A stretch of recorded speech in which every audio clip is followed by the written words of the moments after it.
한국보다 먼저 남마돌이 상륙한 일본 열도는 심각한 상황입니다. 최근 가고시마 일대를 쑥대밭으로 만든 가운데 시속 122, 초속 52m의 강풍을 몰고 다니며 하루 동안 726mm의 기록적 폭우로 인해 일본 열도에 물폭탄을 뿌리고 있습니다. 9월 19일 오전 일본 오사카 서쪽 약 390km 해상으로 진출한 남마돌은 이에 그치지 않고 맹렬한 속도로 열도를 휘젓고 다니며 결국 일본의 심장부인 도쿄도까지 폭풍 같은 비를 뿌리고야 말았습니다. 전문가들은 올해 일본 열도에 상륙한 태풍들과 비교조차 안 될 위력이라 말했으며 일본 기상청은 지금껏 경험하지 못했던 태풍 특별경보령을 발령했습니다. 오키나와 이외에서 발령된 것은 태풍 남마돌이 처음이며 과거 한반도를 강타했던 태풍 매미보다 강력한 슈퍼태풍으로 성장했던 것입니다. 이제 규슈 전체 지역뿐 아니라 일본 오사카까지도 태풍 영향권에 들어선 가운데 그런데 미야자키현에서는 오늘 새벽까지 1000mm에 미친 듯한 비가 내리기 시작했고 도로 일대를 완전히 물바다를 만들고야 말았습니다. 일본 정부는 역대 최대인 100개 댐을 사전 방류의 수위를 낮추는 등 또한 일본 기상청이 역대 최대급 경기를 호소하는 가운데 또한 규슈 전역에서 33만 가구의 전기 공급이 끊겼고 일부 지역에서는 생수가 없는 초유의 사태까지 발생하는 등 초속 60m가 넘는 남마돌의 위력에 일본이 무릎 꿇고 있습니다. 기상청과 지자체들이 먼저 나서서 생필품과 태풍 대비를 해야만 한다고 호소했음에도 그동안 남마돌이 한국으로 방향을 꺾을 것이라며 굳게 믿고 있던 일본인들입니다.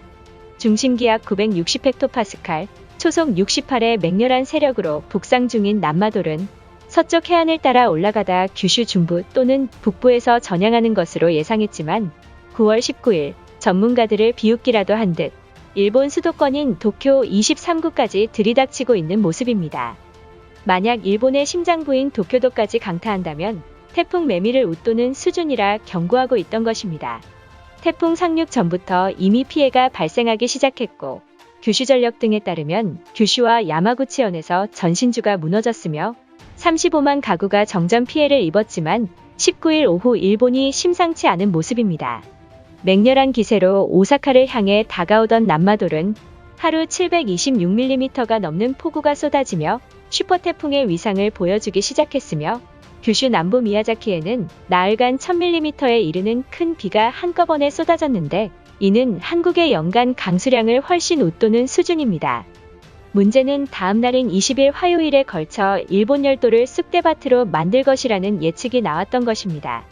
과거 흰남노가 한국으로 갔다 좋아했다가 오히려 역풍이 불었다며 일본인들의 원성이 커지고 있는 가운데 일각에서는 빠른 속도로 일본 열도를 지나 태평양으로 빠져나갈 것이라 말했지만 그런데 미국 기상관측센터에서 보내온 남마돌의 위성사진이 공개되자 기시다 후미오 총리는 조금이라도 위험을 느끼면 주저하지 말고 피난을 하라는 등 최고 단계인 특별 경보를 발표하고 950만 명의 주민들에게 대피 지시를 내렸습니다. 태풍 14호 남마돌은 19일 오후 5시 시점에서 가나자와시 부근에 있으며 시속 15km의 느린 속도로 북상 중인 가운데 그러나 여전히 남마돌의 위력을 멈추지 않는 모습입니다. 태풍이 정체하고 있는 가나자와시에서 시간당 210mm의 물폭탄이 쏟아졌고 최대 순간 풍속은 52m로 여전히 슈퍼태풍의 세력을 유지하고 있는데 이는 한반도를 강타했던 태풍 흰남노를 훨씬 웃도는 수준입니다. 9월 19일 오후 7시 일본 언론사에 따르면 미야자키현 마사토초 등에서 580mm를 넘었고 9월 20일 새벽에는 일본 센다이시까지 들이닥치며 시간당 180mm의 폭우를 동반한 초속 60m의 강풍이 불 것이라 전망했습니다.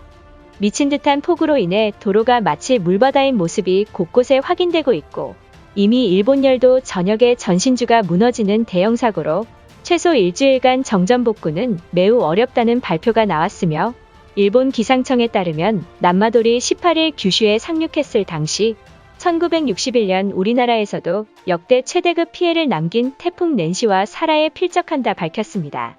2000년도부터 엄청난 피해를 낸 태풍은 태풍의 명단에서 제외되는데 2019년 한화 약 17조 3,839억의 재산 손실이 발생한 태풍 하기비스가 제명되었으며 전문가들은 남마돌이 10조 2,100억의 재산 손실이 발생했을 것이라 예측함에 따라 남마돌의 이름이 태풍 명단에 영원히 제명될 것으로 보입니다. 국내는 태풍 강풍 반경에 일부 지역이 들어가며 곳곳에서 피해가 발생하고 있습니다.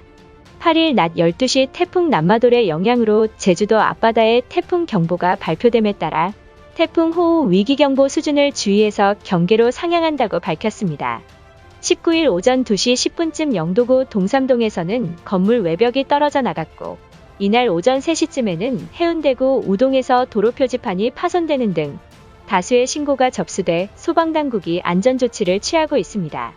전문가들은 흰남노와 달리 이번 태풍의 한국에 피해가 약한 이유에는 제트기류의 영향으로 편서풍이 불기 때문에 남마돌이 한국이 아닌 90도로 방향을 오른쪽으로 꺾어버리며 열도에 막대한 피해를 입혔다 분석했습니다. 그럼에도 불구하고 태풍의 경로를 주변국이 바꿨다는 망언을 내뱉고 있으며 일본 기상청조차 태풍의 방향이 편서풍의 영향이라는 지적에도 일본인들은 믿지 않는 분위기입니다. 그도 그럴 것이 올해 한반도를 향하던 태풍들이 일본과 중국으로 진로를 틀어 막대한 피해를 모면한 경우가 있긴 합니다. 최근 한반도를 강타해 남해안과 특히 포항 일대를 물바다로 만든 흰남노 역시 오키나와 일대를 완전히 쑥대밭을 만들며 초속 50m의 강풍으로 대만까지 상륙해 슈퍼태풍 흰남노가 대만과 일본에 막대한 피해를 안겨줬습니다. 전문가들은 위력이 더 세지고 있는 흰남노가 한반도를 들이닥친다면 오히려 한국보다 일본이 더욱 피해가 클 것이라는 의견이 절대적이었지만, 그러나 이미 일본인들은 슈퍼태풍이 한반도로 갔다며 일본 기상청 또한 태풍 경보령만 내렸을 뿐 별다른 조치를 하지 않았다는 것입니다. 결국 일본 오키나와에서는 시간당 320mm의 미친 듯한 폭우를 들이부었으며 과거 일본을 위험에 빠뜨렸던 태풍 하기비스의 공포가 되살아났던 것입니다. 태풍 14호 남마돌은 태풍의 역사적 반열에 올랐기 때문에 하기비스에 이어 제명이 확정된 사실입니다. 이유야 어찌됐든 우리에게 있어 가장 중요한 것은 태풍 남마돌은 한국이 아닌 일본을 선택하여 올해 대한민국보다 더 큰 피해를 입을 수밖에 없는 상황이라는 것입니다. 하지만 여전히 안심하기엔 이르다고 전문가들은 말합니다. 기상이변으로 9월 말부터 10월 중순까지 적어도 10여 개의 열대저기압이 발생할 가능성이 있으며, 물론 모든 저압부가 태풍이 되는 것은 아니지만 자연재해는 인간을 능가하고 기상 상황은 언제든 바뀌기 십상입니다. 지난번 흰남노 때처럼 한반도가 위험에 빠지지 않게 대책을 강구해야만 할 것입니다. 이것으로 하루 해외 이슈는 끝인데요. 이제 댓글로 여러분들의 생각을 알려주세요. 여러분들의 생각을 알고 싶습니다.